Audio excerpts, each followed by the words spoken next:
Good evening, everyone, and thank you for once again joining us for our bi-weekly guided meditation and Dharma talk here at the Blue Lotus Meditation and Mindfulness Center here in Brainerd, Minnesota. Today is July 11th. It's about 6 p.m. where I am, and maybe slightly different where you are in your time zone, or perhaps you're watching this on the replay. Either way, I am grateful for your participation and just sitting with me this wonderful evening. So tonight's topic is developing a calm lake mindset.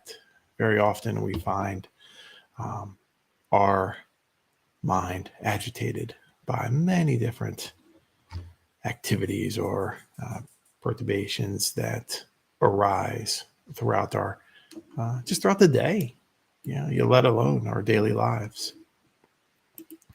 And so what I'd like to do is just start off with our wonderful guided meditation, right? And it's called developing a clear brook mindset or meditation, right? Calming our minds.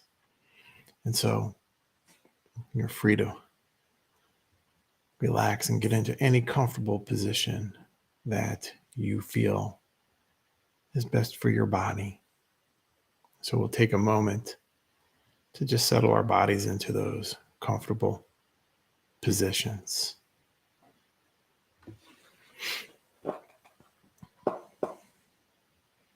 You may close your eyes, or perhaps you choose to keep them slightly open with a soft focus, just looking downward a few feet in front of you. Go ahead and breathe in and pause, and then slowly exhale. And while you sit there, you are certainly invited to allow that wonderful half smile to just rest on your face. This is a pleasant experience.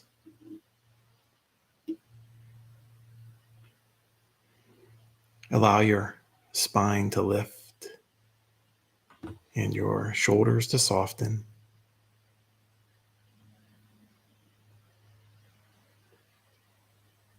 Softening your belly as you begin to settle in.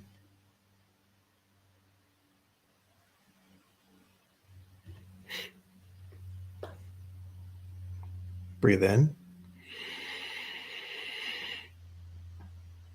And pause. And slowly exhale, either through your nose or out your mouth. It's up to you.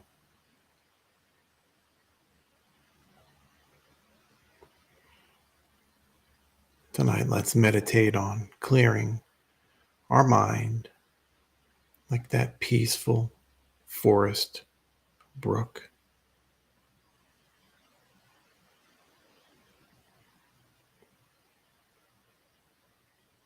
And imagine yourself walking in this peaceful forest of your imagination.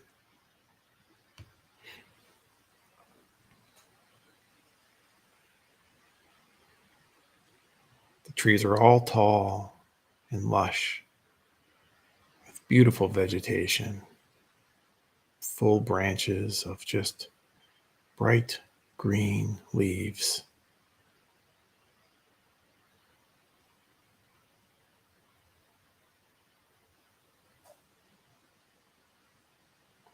Birds are singing, and the little woodland creatures that we might expect to find are just scurrying about, collecting nuts or leaves or nesting material, whatever they do.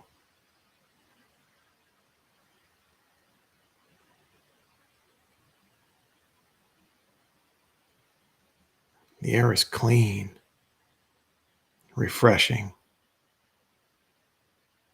and nurturing.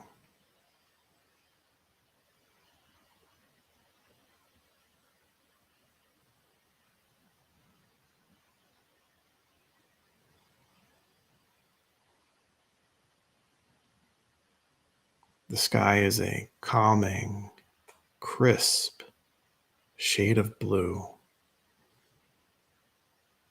Maybe there's an occasional cloud that goes by, but one of those wonderful puffy clouds that we see.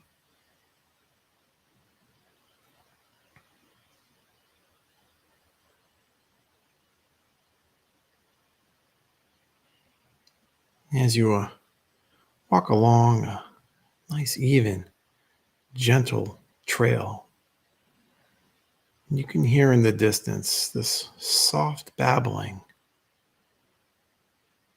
of a brook or stream.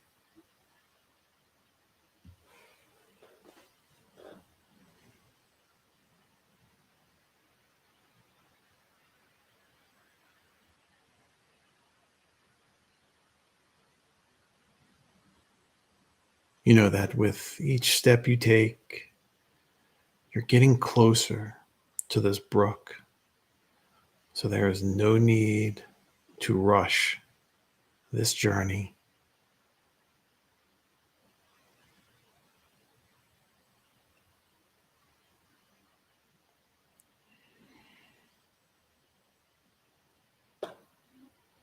And just look around and observe the nature that you see and wonderful mindful moments just passing with each step.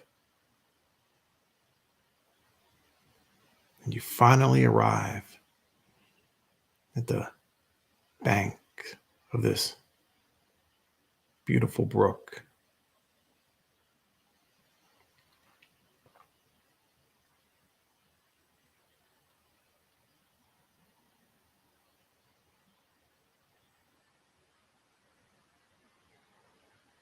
To the right, you see an inviting spot to sit under this nice, inviting shade tree.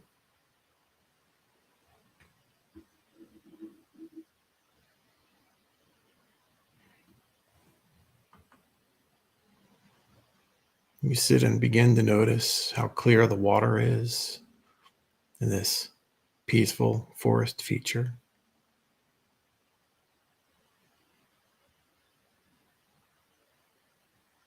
The water is so clear and pure looking.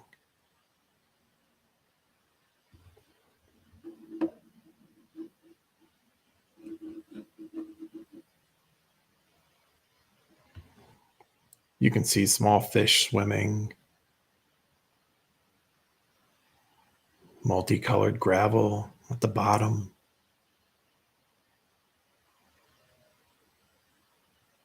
And even an occasional leaf or twig gently float by.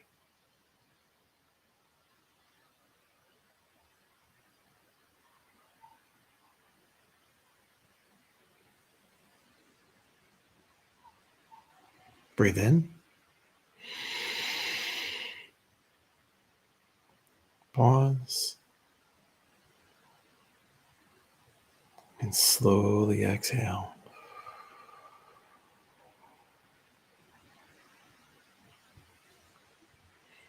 In the distance to your right and upstream, there's a cracking sound of a tree branch, followed by the sound of the splashing of that tree branch into the brook.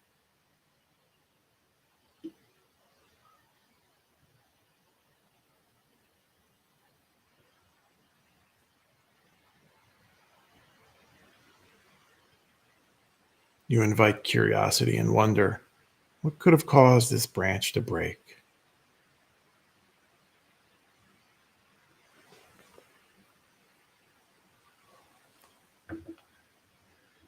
Perhaps it was already dead and it just finally gave way to gravity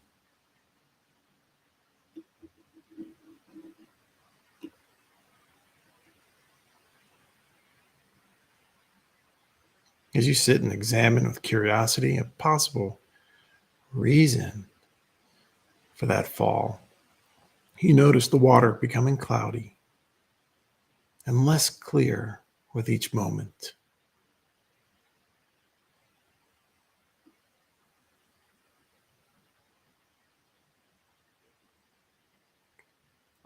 Moments pass until the water is so murky and cloudy that you can no longer see the bottom clearly.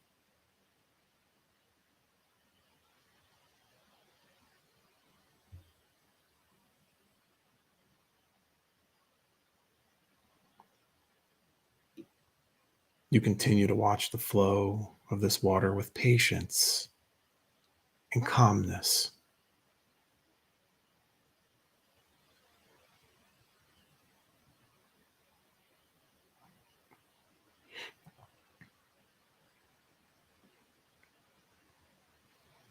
As the moments continue to pass, the water becomes clearer.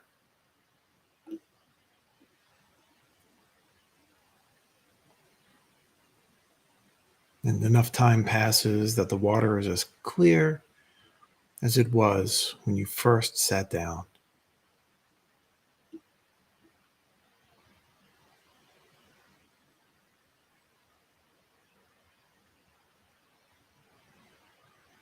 Our mind is like the clarity of this water.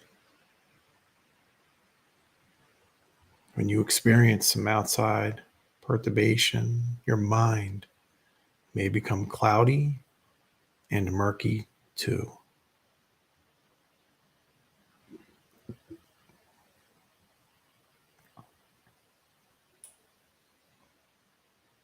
And this experience may be something that's either too joyful or too discomforting.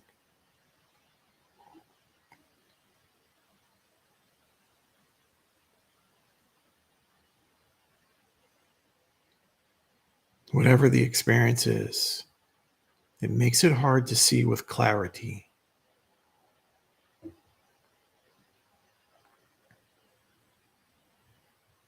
To return to clarity, we only need to have patience with ourselves.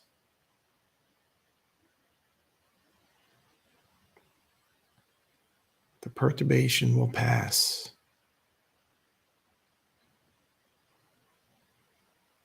We don't need to do anything.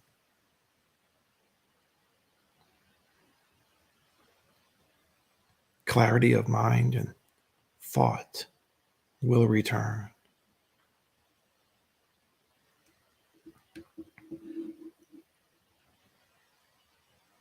Go ahead and begin to open your eyes and to slowly reorientate yourselves to your surroundings before you move about. And I wish you peace and ease.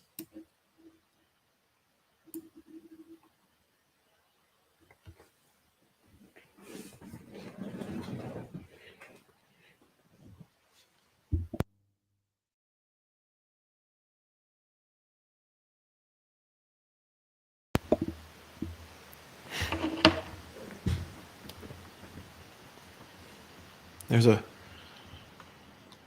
story of the Buddha when he was traveling from one village to another that really ties into this, to that guided meditation where he was walking from that one village to another. And, it was a hot day out, and he sat down and he wanted a drink and asked one of his attendants, one of his disciples, to, go get him some water, some cool, fresh water to drink. And as the attendant approached, this nearby stream, it was all cloudy. It was all muddy.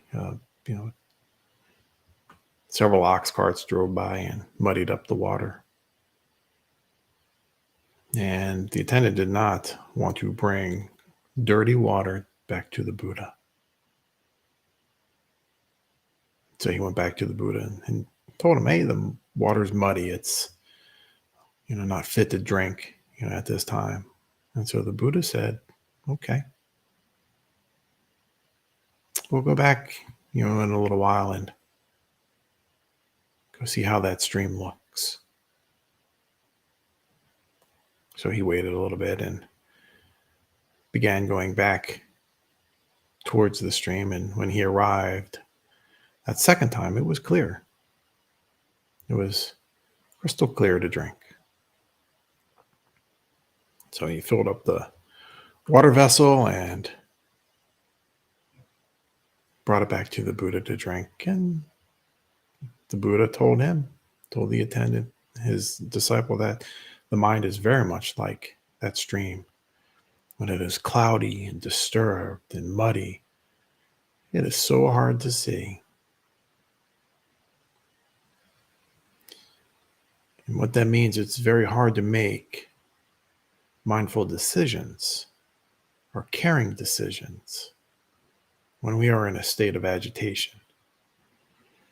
And so when our mind is agitated, all types of emotions can be stirring about from all different types of causes or sources. I mean, we could be angry at someone for something that happened at work earlier. We may end up saying something we don't mean to that coworker. Maybe somebody's special holiday is coming up and you bake a cake and it didn't turn out quite as you expected. Maybe it was still doughy in the middle, or maybe it was overcooked. Maybe it's something else. Maybe it's a loved one who was diagnosed with a terminal illness.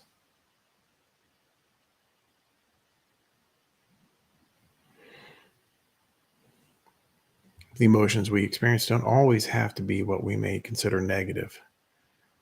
They could be very joyous emotions too that cloud our emotions. For example, you meet the person of your dreams and all of your thoughts just dwell upon them, until your next meeting, until you see them again. Perhaps you're so excited to go see them. What could be bad about that, right? What could be bad about having that type of joy and excitement? Well, maybe you're a little too excited and you blow a red light, go through it, cause an accident or a stop sign. Maybe even you just get a ticket. It's certainly something negative. That was not a clear thought because of our excitement. Or maybe you got a new job. It has a nice pay increase as well. So again, our emotions that we experience don't have to be negative for what we to consider to result in a negative experience or an encounter. And again, consider, if you will, the job with the better pay, for example. Sometimes we think to ourselves, hey, now I'm making more money. I have more money than before. It's a nice pay bump, nice pay increase. As a result, what do we tend to do when we get a little excited?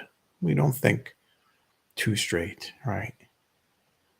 Our judgment gets cloudy, and then as a result, we spend a little too frivolously. And therefore we become, maybe in greater debt. Maybe we had sincere intentions to use that extra pay raise to pay down your debt. But you think, I'm making some extra money. Go ahead and do that. So that was a joyous occasion, right?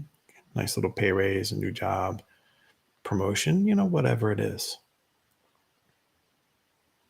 And that can cloud our judgment as well. And so remembering that unbalanced emotions lead to suffering. Remembering that the Buddha taught, how do we end suffering? Right? That eightfold path, that middle way. Not too much, not too little.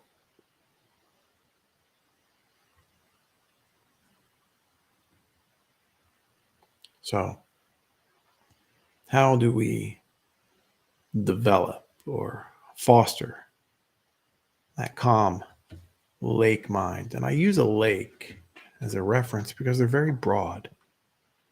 Right? We can certainly have a stream that's very clear in water, right? Very inviting and nurturing to perhaps grab a drink from along a journey or camping or something along those lines. But I use a lake as a reference, as a perspective, because a lake is broad, right? Big, broad, calm water that we always find very picturesque. So how do we come and develop that lake mindset and to help avoid or maybe to minimize our suffering? No? Compassion is always the first step, I would think. I would start there with compassion and compassion with ourselves.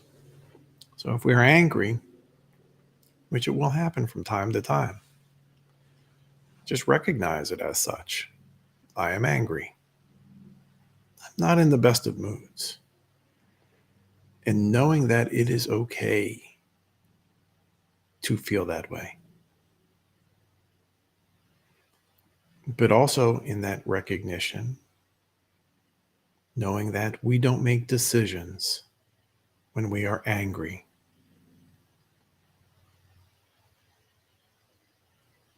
So understanding, having that compassion for ourselves. I am angry.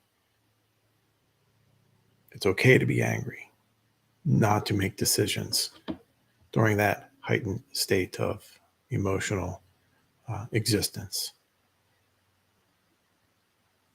It also goes to the other spectrum. If we are overjoyed, right? Enjoy that feeling for that time, but again, don't live there. This is a joyful feeling. I've accomplished something that perhaps I've worked hard for. Again, maybe you did get that dream job or that occupation that you've been wanting for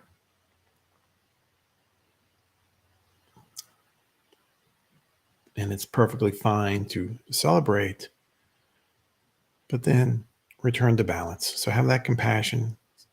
Say, hey, I'm allowed to feel these feelings, but now it's time to return to center because I love myself. I have compassion for myself. And with that compassion, I don't want to perhaps make an unwise decision. Secondly is patience. So when we are experiencing those strong emotions, whether positive or negative, again, don't rush an outcome. Right? We don't want to rush an outcome. Suppose we have experienced, some unsettling news. Right? Maybe there's a bad breakup with a significant other. Or maybe it was, the passing of a loved one. Trying to rush away those feelings of hurt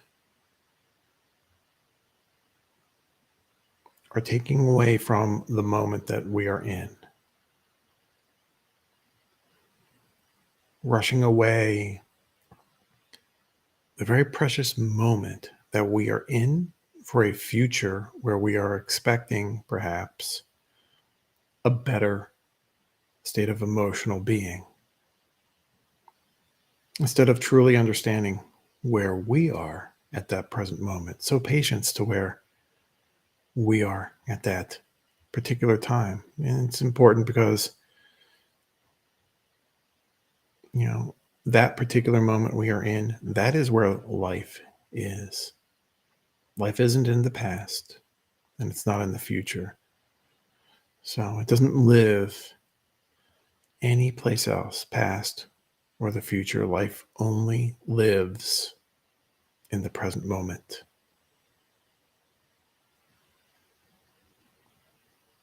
So non-doing would be another step towards developing that calm lake mindset. Let life unfold as it will and appreciate the beauty in each moment. Very often when we try to do something, to fix something, it doesn't necessarily make it worse or better, but it certainly takes away from that moment. Life has a way of unfolding naturally without our meddling or trying to guide to a particular outcome. Let the outcome come to you. It's like flowing with that brook, right? That brook isn't trying to go to any particular destination. It's just flowing downhill towards that big, calm lake mindset. Right? So non-doing. Just let life unfold.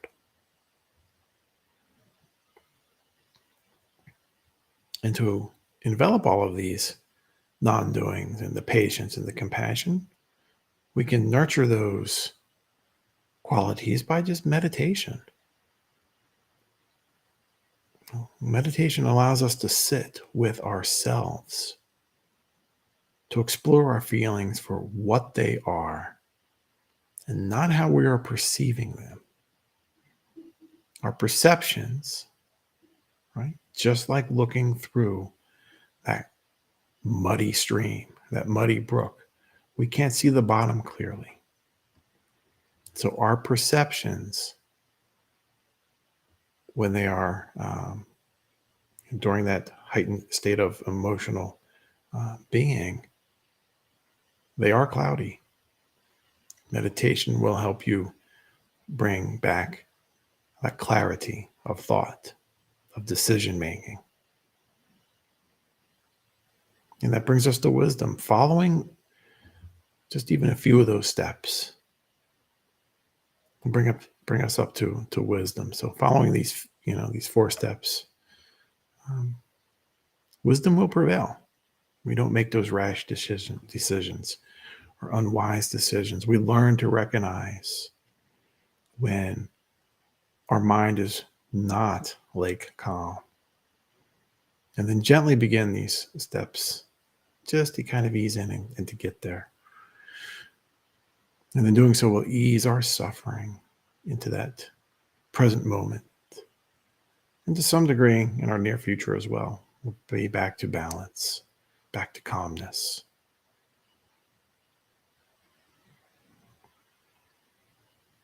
So that small little brook that had those perturbations in them, giving us cloudy water, just sitting there waiting, patiently, mindfully, existing in that present moment, eventually clears.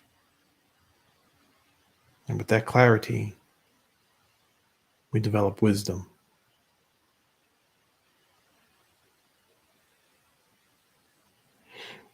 So I thank you for joining us once again for our bi-weekly live stream.